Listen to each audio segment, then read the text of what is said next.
Well, hey, from what's left of beautiful Lake Jackson, which due to the drought and the sinkhole opening up, it's a fraction of its regular size. Um, I was over here for some jobs to set up for my wildlife business, and I thought, what a better way to get out of the truck, out of the mobile studio, and go out and do this in God's creation. So I'm doing the verse of the day, comment on it. I wanted to show you guys. See the Holy Bible app at the top? That is where the verse of the day is coming from. And so if you want to know why, how am I picking these verses, I get it from that app. It's a good app. It's got some great devotionals on it as well. So the verse of the day here is 2 Corinthians 5:18.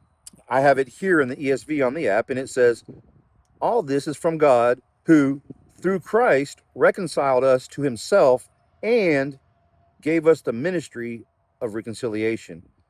Um, wow, that's a So, first of all, what Paul the apostle wrote this letter to the church in Corinth, and when he wrote it, he certainly wasn't writing it from a place of like success or comfort.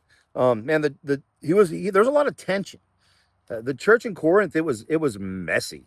There were divisions, pride issues, leadership conflicts, relational fractures.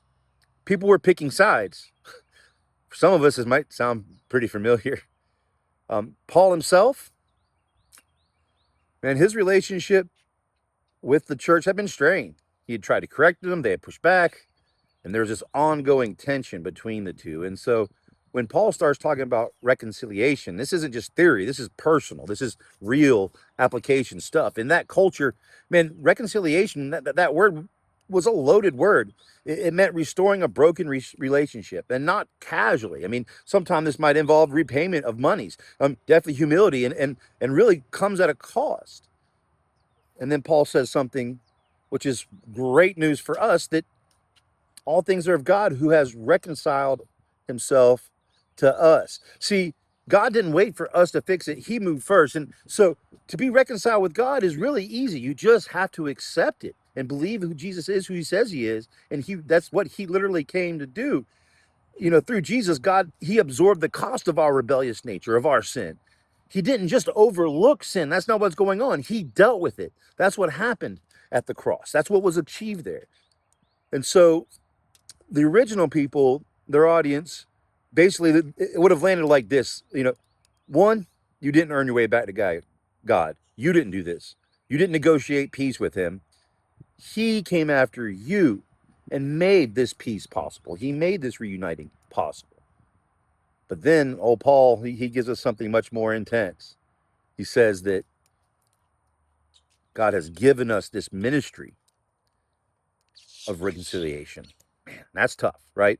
So, first, um, man, reconciliation with God it's not complicated, right? God did the work, Jesus paid the price.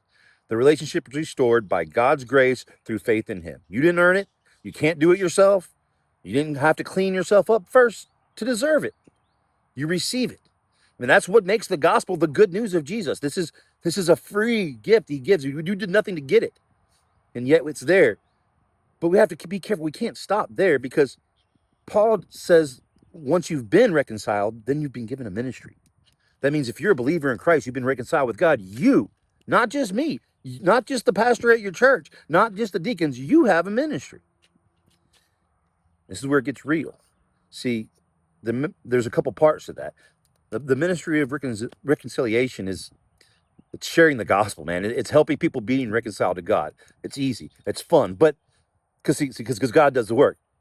But there's the other half. It means that you need to live reconciled lives with other people. And that's where, man, that's tough, right? See, God did the work on one side. With reconciling with other people, there needs to be multiple parties involved, at least two. And sometimes, man, quite honestly, the other person, he or she may not be interested in reconciliation. So either way, though, you're supposed to reconcile. It's a ministry we have. And so that means, man, first of all, we have to own up for what we've done, even when it's comfortable. I mean, even when it's uncomfortable. Sometimes it's hard to admit your faults. Sometimes it's hard to look at yourself through other people's eyes, but you need to spend time doing that. Man, sometimes you need to be the one. If you're taking ministry seriously, and this is ministry that we all have, initiate the conversation, even if you didn't start the problem. In all things, try and choose humility over pride. And this is the hard part for me. You also need to let go of the need to win.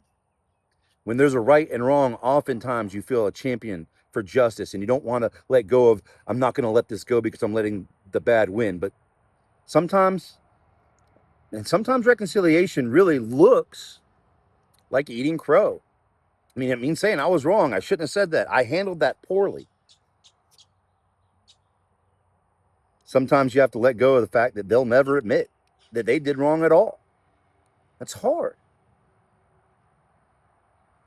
But you have a ministry, and it doesn't necessarily mean that you're going to fully restore the relationship with the other person. Forgiveness and reconciliation, it means your heart no longer holds on to the fence. You can't do what the other person's. You may not be restored because it's up to them too, but you can do your part. You no longer demand in your heart repayment. You no longer carry the weight of whatever caused the division. And why? How is this possible? It's because you remember what it cost for God to reconcile you. So here's the key, right? We don't want to reconcile others because they don't deserve it. But we got reconciled and we didn't deserve it. God didn't wait for us to act. He moved first. So as someone who carries the ministry of reconciliation, you don't always have to wait. You don't always get to wait either. Doesn't mean you need to ignore wisdom. It doesn't mean you stay in harmful situations and you don't pretend that sin does matter. But what it does mean is you pursue peace when possible. You release the bitterness when you have it, and you reflect on the heart of Christ and how you handle conflict. So here's the questions. Man, who do you need to reconcile with? Is there a conversation you need to have that you've been avoiding? Is there pride or a wound that you've been holding on to or protecting? See, the same God who reconciled you to himself has now placed the same ministry in your hands. Sometimes the clearest picture of the gospel in your life is not what you say or even how you live, but who you're willing to forgive. And so my challenge is to you, forgive. If you don't know Jesus, he loves you. Ask for him, get in his word, join a church, get a community of believers around yourself, because being reconciled to God is the first step in all of it. And so I'll be praying for you guys. In the meantime, love you, love God, peace.